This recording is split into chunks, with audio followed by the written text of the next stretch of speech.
Hello, everyone. This is Jeremy Dennis, lead artist of Moz House. Thanks for tuning in. Today we have Cecilia Lim and Juan Giraldo as today's podcast guests and resident artist.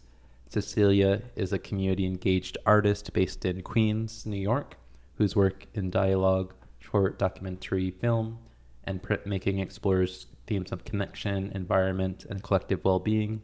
A first-generation U.S.-born Tagalog Toysan woman, Cecilia leads Remember Your Connection, a project aimed at inspiring people to reconnect with themselves and the world around them. In 2024, she served as visiting artist faculty at the Philippine Women's University and was a social justice film fellow with Third World Newsreel. Her work has received support from the New York Foundation of the Arts, Flushing Town Hall, the Puffin Foundation, and Queens Council for the Arts. Her films have screened internationally, including at Fringe of Color in Edinburgh, and she is currently showing Louder Than Words, a hybrid film on medicine, gender care, Jewish identity, and liberation. Juan Giraldo is a Brooklyn-based photographer whose work explores the personal and domestic spaces of working-class life, particularly focusing on his family in Paterson, New Jersey, and the employees of Great Lakes Reload. Born in Manizales, Colombia, and raised in New Jersey, he holds an MFA from Columbia College, Chicago, and a BFA from William Paterson University. His photography captures the texture of labor, home, and immigrant experience, reflecting on his own background as a first-generation immigrant and labor. Giraldo has exhibited widely across the U.S. and internationally, with shows including Photoville, Brooklyn, Photo Lucida Critical Mass Top 50, and the Universal Filter Photo in Chicago. He is a recipient of awards and fellowships such as the Hopper Prize, the Center for Photography at Woodstock Artist in Residence Program, and Columbia's Dwight D. Bullitt Fellowship. So Cecilia and Juan, thanks so much for joining the podcast. Glad to be here. Thank you for having us. You've both been residents here at Moz House on the Shinnecock Nation territory for a little bit over 1 week, and you have about 3 to 4 days remaining. I'm wondering if we could start by, for our listeners, talking about each of the projects that you've been working on since you've been here. Thank you, Jeremy. It's been so wonderful to be here. And the project that I came to work on is called Mending and Repair Circles. It is the fourth part of my Remember Your Connection project. I've been circling up with other conflict practitioners, and the piece that I have been working on here is interviewing tribal members of Shinnecock Nation to learn about the conflict practices that they have, being people who have, it's been a real gift to get to be here and be building what I hope to be a long-term relationship with tribal members and with Moz House. It's been a joy and a pleasure to be here at Moz House and getting to know some of the members and some of the founding members of Moz House. I'm very indebted to Jeremy's grandma for this space. I just wanted to add that when I read the About mission for Moz House a couple of times over, and this time around when I was filling out the application, it really stuck with me and what this space meant to Jeremy's grandma.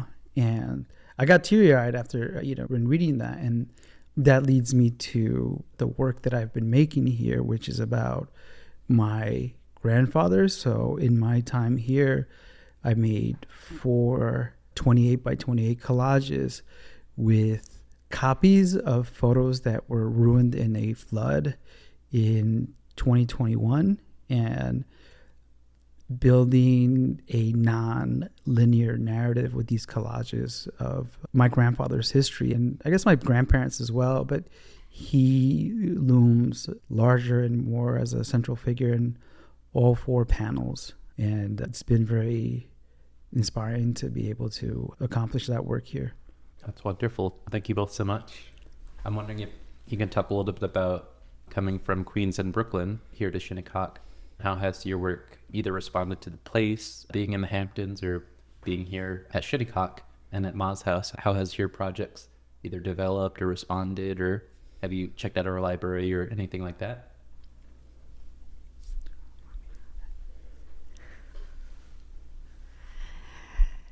Yes, I have checked out the library and I have been reading books about Shinnecock history, and I also intentionally applied to come here with the goal and the hope that I would be able to deepen my connection with this place, not just the land, but also the people here and the non-human beings that also live and thrive here. It's been kind of totally incredible to be able to spend time on the Shinnecock territory and get to connect with Jeremy and members of your immediate family, as well as other people from the nation, and do things like sing karaoke and go to Algonquin language class and experience a little bit of what Ma's House has brought to this community, and the way that Ma's House has been a space for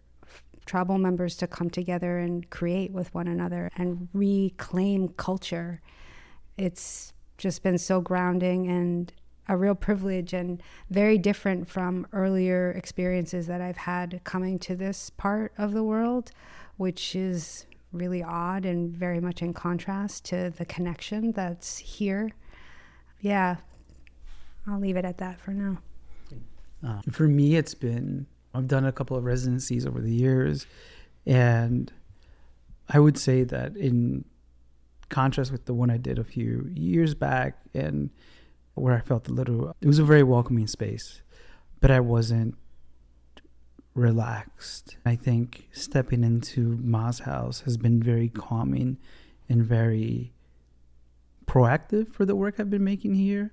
It's had a profound change in a very short amount of time for me, in terms of both being able to produce the work but not be encumbered by being in my head about the work, and just feeling very free and liberated to place things down onto, I guess for lack of better words, like canvas, and not think about the art world and really produce the work that I came here to do, which, I didn't know how it would turn out. And I'm very happy and grateful for being able to produce that here. So it's had a very, this land, the Shinnecock people, your family, and extended family members it's been wonderful to get to know them. And yeah, I've never done karaoke, and I'm a very shy person and very reserved, but you lost your karaoke virginity here. Yeah, I did. And it was wonderful. I mean, it's, like no reservation, when it came to doing that. Like once, I lost my virginity karaoke wise, I felt like that sort of just like opened things up, and like making the work here was great. That's awesome. So we're basically making history here at Ma's House, changing the world. That's right. But in addition to the karaoke and those public engagements, you also mentioned the language class. Each of you also led your own activities. So Cecilia, you led an activity at the Bridgehampton Museum. It was in relation to your conflict resolution and story circles. And that was part of the Upon This Ground series, our partnership with Bridgehampton Museum. And Juan, you led a collage activity as part of your ongoing teaching and academic background. I'm wondering if each of you had any takeaways. I think since social engagement is such a big part of staying at Ma's House and connecting with individuals, were there any surprises or things you would take from this experience here and bring to your future public engagements? Yeah, I'm a photographer and artist, but collage has never really figured into my work. And so, but I teach, and part of teaching is sharing the knowledge that you have and not just doing like the rote work. The way I approached the workshop was thinking like a little kid, almost like learning their shapes and things like that, and thinking about Sesame Street and the way I learned English and what makes sense, what doesn't make sense, and just translating that into a visual form with bits and pieces of other people's work. It was very happy and proud of the work that the participants of the workshop made. And there are a couple of things from this workshop that I think going back into the classroom in the fall, I'd like to implement, whether it's photo or like 2D design. Curious to take the last exercise we did where everybody cut up a few images out of magazines or art books, and we took a piece of paper and the participants glued down one or all of their artworks onto the substrate, and then they passed it around, and then it was a collaborative piece. And I thought that was so much fun just to see what people's decision-making skills around that and how they, inherently, we're looking at color, shape, light in all these things and how they came together. I was, ecstatic, beyond happy with everyone's results on Sunday night, on Mother's Day. So thank you to all who came on Mother's Day night. Yeah, I had a great time at your workshop. Thank you. I love the way you facilitated it. I loved how you were able to engage us in more story sharing as we were doing the collages, and just gave a lot of room for us to be expressive. And the first couple of collages, there wasn't much of a direction in terms of content. It was just, okay, you really encouraged us to go with our instinct in a way and work outside of any constraint that maybe we might tend to put on ourselves or feel like we needed to do. I loved the kind of story share that you led us in, talking about our connection to art. And it was interesting to see how a few people, even though they had been trained as artists, like they had gone to school, they still hesitated greatly calling themselves artists. And it was really lovely to see how encouraging you were of them. Oh, thank you. And what I loved about your workshop was just how everyone opened up and how vulnerable people became in front of, everyone's a stranger, with the exception of the two people that I knew going into this. And it was cathartic for me, for sure. It was kind of wild that I didn't know what to expect. And me too. I was like, I didn't know what to expect either. At first I thought it was going to be very homogenous, the folks who came, because it was not here at Ma's house and it was at a museum and it was a weeknight. I was really pleasantly surprised at how representative it was.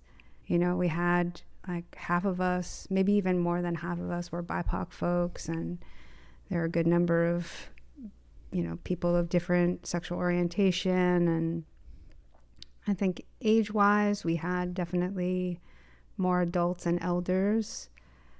And there were definitely, I think, people of some different class backgrounds there. Mm. And I was surprised at how open people were about sharing their experiences, and how one of the things that came out was that everybody shared some way they felt like they didn't belong here, in ways that they had felt or continue to feel like they don't have a place, or that they are odd in some way.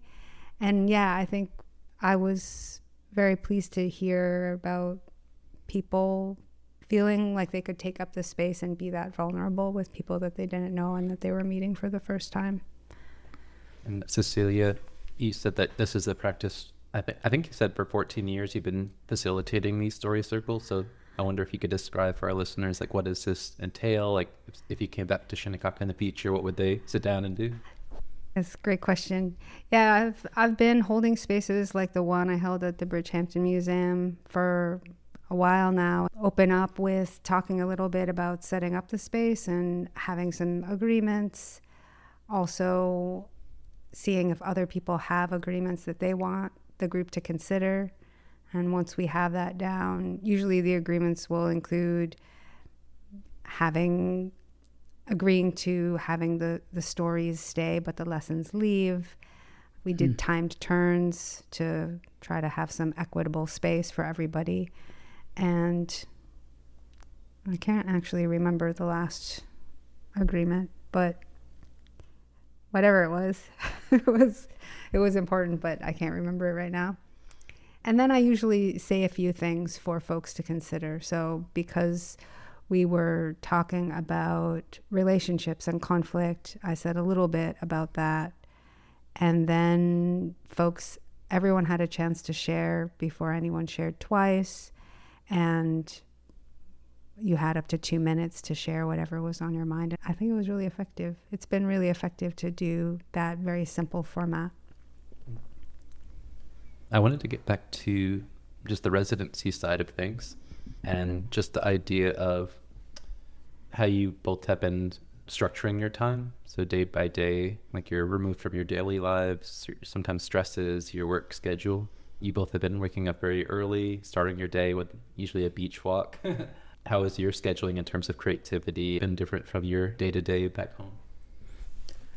I normally get up at 5 in the morning to go to work or the gym, and it's been nice to sleep in till at least 6. I've been fortunate enough to go on 2 beach walks with Cecilia, and that was like really great. I wouldn't call it swimming, but definitely getting in the water, and then coming back home and doing my normal morning routine, which is like to have breakfast and do a crossword puzzle and then get to work. And then I would work till lunchtime, take a break, eat, and get back to work until it's time to eat again. Maybe fit in an hour or so after that to continue to work. I'll say that I finished the collage work ahead of schedule. The last couple of days has been really nice to just reflect on the physical work that I made here. I feel like I'm in bonus time now, and so I've loosely started making a book in InDesign with images my grandfather made in Arlington Cemetery and in Washington, D.C., and some of the photo work I made down in the same areas as he did, where I feel like he got to this country and went to D.C. very quickly, and it took me many years to go down to this nation's capital. It's been a total joy to have cleared my schedule so that here I am just working on this project and not interrupting my day with calls and Zooms and other work. It's been so wonderful to wake up early, and I've been going to the beach every morning and walking, and also just giving myself that time to daydream about other things. And sometimes I have taken some time on those walks to think about the project, especially if I'm interviewing somebody that day, then I'll be thinking about that. But basically come back, wake up at 5, head to the beach, probably be there from like 7 to 9, and then come back and by 10 be working on the project. And if I'm not interviewing someone, then I'm probably trying to set up interviews, or I'm transcribing and timestamp notation for other interviews that I've done, preparing for the Bridgehampton workshop, which I was so glad to get to do that, and actually wanted to do another one here at Ma's house, but next time. Because community engagement is so much, it's just everything that my work is. I relish every chance to interact with community and engage community with the ideas and offerings that I have. So it's been really good, really fun also to have these other cultural happenings, like be able to see the show at the church that you curated, Jeremy, and really get to go and be part of the tour that you co-led. And there's been like several art openings, and you were so generous, like extending the invite to this open call for a group show in Greenport. It's great to have that experience. So it's been very, very rich. And actually, I feel like it's like 5 months of socializing crammed into 2 weeks, which is unusual. But sleep well every night because it's been so busy. Yeah, sleep has been great. Not having to deal with noise and having to go to work. It's been fantastic. Yeah, so great. I do want to shout out Kara Hoplin and Jeff Lee about the Northwark Art Collective. We had that great inclusion of some work, met a lot of great people. Yeah, they're wonderful. I do want to ask, a big part of the Moss House residency and like the community part is the benefit of the cross-cultural collaboration. So just the benefit of bringing you all in, learning about your work, maybe doing like intro to your medium or just experiencing what you do. And then for you all, hopefully it's just like an inspiring time to be here, meet new people, so much reciprocity all around. But one thing that I see in both of your work is how you have to balance the personal storytelling and creativity with sometimes, whether one, it's like photographing someone in a new community, or Cecilia, you're recording stories from a community that you're visiting. I'm wondering how you balance your personal vision of how that story has to be told versus what the community gives you. In my photo practice, I always think about empathy. I think in order to make a good portrait or a good picture, empathy is like the forefront of what I do. Without it, I think the work is flat, in my opinion. And I'm only speaking for myself, but I think that's the most important thing for me. Being here and being welcomed by strangers who don't know me, being open to being photographed and getting to know you more has been really wonderful. I think that's the way that I balance the personal in my work, having a connection to the people that I photograph. It's built up over some time, and sometimes it's done over the course of a few minutes in like brief conversations. Linda, who I met at the Bridgehampton Art Center Museum, we connected and I asked her if I could photograph her because I was so compelled by what she shared in Cecilia's workshop that it's like, I need to photograph this person. And getting to know you as well, being able to photograph Cecilia after becoming fast friends, I think has been very rewarding. And to answer, how do I balance out the personal? I don't know. I think the way I do that is I just want to make a really good image that's as good as any image that's come before. It's going to come after what I do, right? It's like light graces everybody equally. Yes, I think you want to make a good image, but also having gotten to know you over the last week and a half, you also are always thinking about the light and the portrait and the person. And I think you're also thinking about capturing some essence of their spirit in your work. And that is very, very powerful and is more than just a good image, right? Yeah, and thank you for that. I think sometimes I sell myself short, and my partner would probably say the same thing too. But no, that's spot on. You know, I think every person, every individual I've ever photographed is important to me. For them opening themselves up to my practice and what I feel for their lives and their personal histories and their families' histories. That's why I feel like a good image is, like, everyone is worthy of a good image. I'm not the first person to make a portrait, nor the last, but my stories and their stories are just as important and as compelling as the work that's inspired me and set me down this path. I love this question. I think when I come in and I have an idea, that's very personal to me. And so I'm already coming in with my story. My idea for the project is the story. And when I interview folks, I have a set of questions already. I try to think about that person and I tailor the questions to that person. And then while I'm interviewing the person, I'm thinking about what they're saying and I will adjust my questions based on that. So it's a very collaborative experience. And I think part of what is key to the way I work is maintaining a sense of curiosity about what will happen, because I don't actually know how people are going to respond. And with that workshop at the Bridgehampton Museum, I had an idea about what people might share story about, and it is not what anybody shared story about. People went deeper, talked about race and class in this way that I had not anticipated they would. And that to me is where the beauty and the revelation comes in. And I think I bring personally the ability to make and hold a space, but it's really everybody together in that moment making what is happening happen. So even if it's just me and one other person that I'm interviewing, that's a moment that we're co-creating together. And I think you as a facilitator are so welcoming and engaging. And I can only speak for myself, but you make it very easy to open up to you.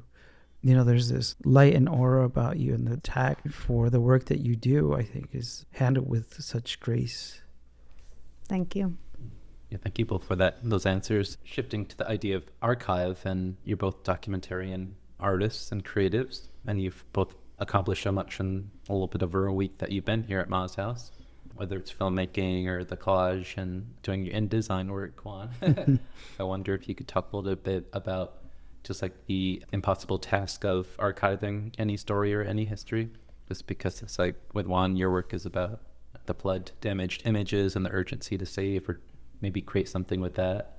And then Cecilia, yours is both about documenting memories, so that's something that is sometimes fleeting, but also relationships and wanting to resolve and have like better relationships before. I think some people also talked about it at Bridgehampton, like before our time's up or before it's too late type of thing. So both very difficult things to overcome. Yeah, I mean, I try not to succumb to feeling the pressure of the moment, but of course I'm driven by it. And I like how you talked about memory, because I don't often, or I haven't started to refer to myself as a memory worker, but that's new. That's newer language, and I've heard people describe me as a memory worker. And I do think that there is so much value in having knowledge that is accessible to so many people. So, you know, the two major kind of concrete outcomes that will come out of this project are the short documentary film and then this printed zine. But these experiences of coming together and having these story circles or these one-on-one engagements, that's also something that is happening and is an output. And I personally can remember different conversations that have left a big impression on me. So that's going to shape the way that I move going forward and do other work going forward. Yeah, I think if we get ahead of ourselves, it can be a little bit tricky for the work. But if we just think about the work at hand and being in the moment, that to me is really wonderful. And I think a lot of times, like I remember in your collage workshop, Juan, that people were appreciating the chance to just be in that place making this work and not thinking about anything else but just, you know, what you had in front of you. And I think given where we're at in the world and with so many things going on and so much information accessible to us so easily, to be able to actually be present in one place with your body and mind and hands and attention in one place, it's such a gift. Yeah. The one thing that comes to mind about being here, before I get to my work and the way I work, I'm very much a person that's always, I wouldn't say high strung, but I'm a very anxious person. I just hide it well. And being here has been like the first time in a very long time where I just feel very just present and in the moment, not worrying too much, or if at all, about tomorrow at all. And so when it comes to the work that I've made here and the work I've made elsewhere, I use the word documentarian very loosely. I think to me, it's just art. I just happen to photograph things that are near and dear to me that historically have been covered fairly well, and at a lot of times not well, because it was always a very focused on white working class folk. And my grandfather's story is not singular, but it's unique to me. I think it's also universal to people like him, people like me who came to this country at various times over the course of this country's history. And speaking of memory, you know, looking at all these images that were ruined and being able to salvage them and preserve them and then take them and remix them into something else, you know, being a collage. As I was making these things, I just sort of relied on knowing that I didn't make these pictures and trying to figure out how to work with a canvas that's already been worked on and how to make something that is compelling, and also had to fight the instinct to make it be chronological, right? And have it be a loose narrative and not be here's point A, here's point B, and here's all the steps in the middle. And so that was very important to me as I was putting this multi-panel collage together, because the idea, I mean, I'm a lot older now than my grandfather was when he got to this country. And so understanding what it was like for him to come here and then be able to take that source material and make something new with that, and finding his Colombian passport and other documents that have his handwriting on it and pictures of my grandmother in there too have been very important to that narrative. Thank you both again for those answers. And I wanted to also respond with a question, because you mentioned within the work that you're doing, anxiety sometimes comes up. And then Cecilia, you're an ear to sometimes traumatic stories or conflict. So I think one of the wonderful things that we're trying to do here at Ma's House is be a POC organization that has a lot of access to nature. I always think back to Bell Hooks and how she talks about how individuals of color have to go back to nature for healing. So I'm wondering if you could both talk about your time here in nature, your time here at the beach and in the woods, and if you could just share a little bit about your philosophies of self-care when it comes to dealing with your work, and maybe something beyond like getting ice cream. Like, what do you believe in that helps you process your work and not give up? Or Therapy is great. But, besides those interventions, it's interesting because until you brought up that Bell Hooks quote, I've never really thought about it. That because I grew up in a small city, then I moved to a larger city, and then moved back to an even larger city. And I've never really, I love nature. I don't like bugs that stink. But when I think about the calming presence this space has had for me, it's been remarkable, right? And I used to rock climb and hike and do all those things, and I forget, when I'm in those spaces, when I have the opportunity to connect back to those spaces, it's some of the calmest I've ever been. Even when I'm doing something strenuous or getting beat up by the ocean, how calming and how centering that really is. I mean, to the point where I was like, I've slept fairly well, like, since I've been here. And outside of having coffee late at night one night and keeping me up, that was like the only time where I was like, man, that was a mistake. But it's a different quiet in that, this land is special, and it holds a history of your family, your people. I was very conscious of that walking into this house, driving through the gate when I first got here, and giving your ancestors in this land the gratitude for welcoming me into this space and having me in this space. Yeah, one of the things I noticed when I drove in was the practice of greeting everybody who was passing by you in a car or while you were driving by, and I loved that and felt immediately connected in a different way to this place and to the people here. And there's this wisteria vine, I don't know how old this wisteria vine is, but decades old.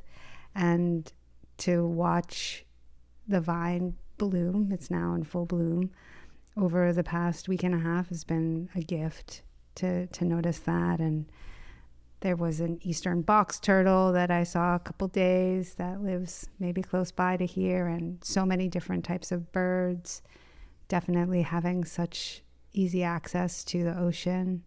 I will also say that I have been doing a peer counseling practice for the last 20 years that has an anti-oppression framework and an active and engaged listening practice. And I haven't been practicing while I've been here, but what I have done is allowed myself to be really affected by what's being shared with me in the interviews. Not so much during the interviews maybe, but when I'm listening to them and doing the timestamp notation. Like I just listened to your mom's, Denise. I interviewed her the other day, and there was a part where she's talking about teaching these two young boys about how the drum is a heartbeat. And I am tearing up right now thinking about it. So I think also just being able to connect and allow myself to connect with people's stories.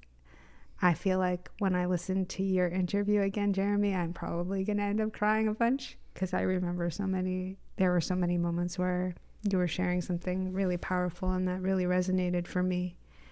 I'm remembering like another part with Denise where she is talking about the different conflicts around land, and I can't remember exactly what, but I remember making a note that like it was very strong. And yeah, I think, you know, when you're a filmmaker and you're doing interviews, you're hoping people will speak to the things in a way that make it a little bit easier for you to edit the story together that you want to tell. And you know, I'm just a very serious person, and I really want to use my work to affect change in the world and, you know, see justice realized and see it through my work. And when that happens, it's just very powerful. So yeah, just letting myself be affected by that for me is a way of healing too, is like listening to other people's stories and allowing yourself to be affected. And so you're not just a conduit, but you're part of the change that you're trying to affect. All right, thank you both again. Maybe branching from that, well, you both, I think it's kind of ironic that you're both like documentary creatives or artists, like maybe photojournalistic and video, just trying to document stories. But when you think of journalists, you think of them as being as objective as possible, removing themselves and just getting the facts and presenting it. But you're both so emotionally deep in the way that you think and engage with people. I wonder if you could share, like, where did you learn that from? Was it a family member, or is it how you approach everything in life?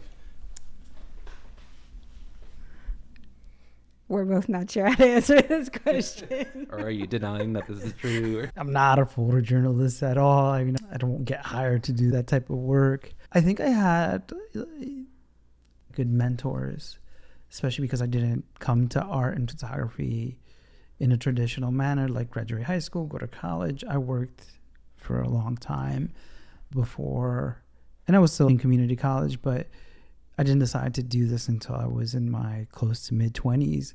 I had mentors that pointed me in terms of art that they thought I would like and that I would gravitate to, and I naturally did gravitate to that too. But I think I always come back to the way I was raised and the love and care they showed for us as kids, and thinking about the way people like my family and coworkers and the people that I photograph now, how they would traditionally be covered in the media or in the news, in movies, even in books sometimes, and thinking we're not like one-dimensional characters. We have feelings too. And I think something that really pushed me in the right direction were the 2008 financial crisis and always seeing all this coverage of people losing their homes. Like, but what about the folks that I know, the black and brown folks that I know that are also going through this? And I mean, in that time I lost my job as well because, you know, it just happened. And then being reminded when I went back to school to pursue my grad degree that just because I'm a photographer doesn't mean that I stop being a visual artist. Then I couple that with my personal feelings and my personal history. It's like all those things coming together. I wouldn't say make what I do easy, but it definitely helps in what I do as a photographer and image maker. Juan and I were just talking about this as we were getting ready to have dinner, and I was sharing about how I grew up and I felt very disconnected. I felt very disconnected where I grew up. I felt disconnected from who I was. And I think that it's been a long process. I'm in my late 40s now. I think this project that I'm doing of Remember Your and Our Connection is a project that I'm doing, realizing right now, like for myself as well. And I think having me be part of it. Well, I think it's so important asking you two specifically because maybe it's unparalleled, but how did you learn the way that you care for others or have such an emotional depth when you engage with people? Right. So I think the process and where I'm at today is figuring out how not to be apart from the work that I do. And what that requires is for me to be emotionally invested in whatever happens, both the process and the outcome. And yeah, I think that's the short answer. Oh, thank you. I do want to, if you two don't want to ask each other a question. I mean, this has been a good conversation. At the moment, I can't think of anything except for like probably when the mics come off, I'm like, oh, I have a question now. When they're, people of color or first gen, because like art is not things that normally working class people just like, I'm going to go be an artist, right? It's like, when you look at it historic or through the lens of art history, at the first, like making art was just like an artisanal thing. It was like a craftsperson type of thing. And then you come upon like the dark, you go through the Dark Ages, and then you come again into the Renaissance. And that's when like people are quote unquote like become artists and like go beyond the artisan thing. So my question to both of you, I guess, is what's it like being artists? How did you guys all come to art? Because for me, it wasn't like an easy thing, right? It was, you go to school and you pick a safe career, and art is not a safe career, but it's been rewarding because I get to be in spaces like this and get to know people like Jeremy and Cecilia in space like Mouse House. So how did you come to art? This is bringing me back to what I shared in your collage workshop. And I do remember being in the basement of my familial home and finger painting. And then in my mind, that's where I was like, oh, this is what I want to do with my life.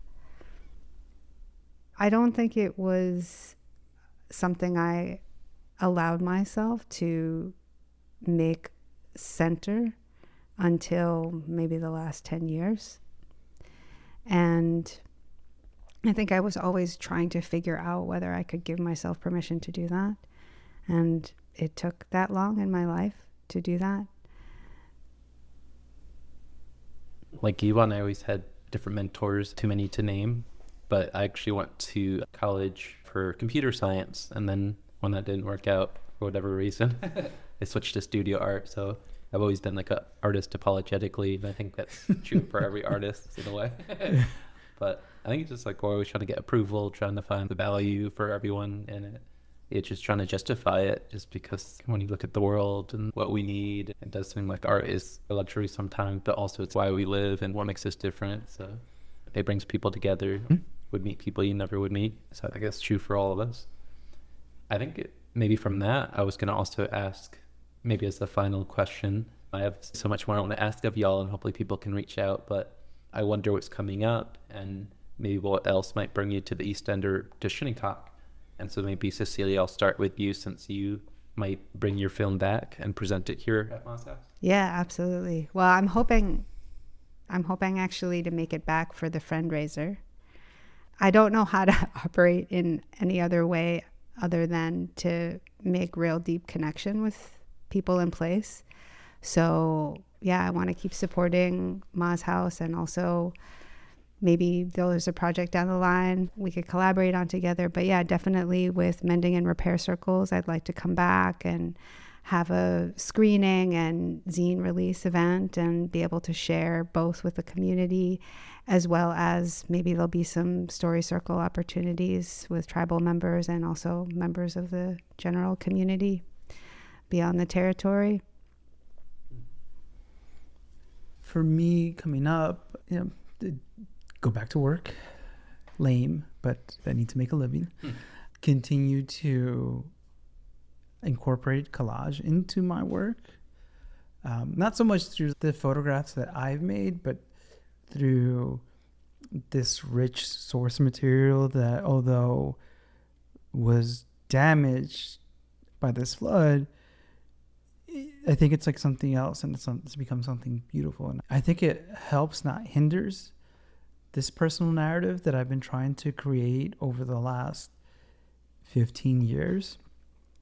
And so part of the panels that I created here on the backside when I get back to Brooklyn is to adhere these series of images I made of my grandfather's tools. One side of the panel is all these photos mounted onto silk textile that the mill he worked at produced. And then on the backside,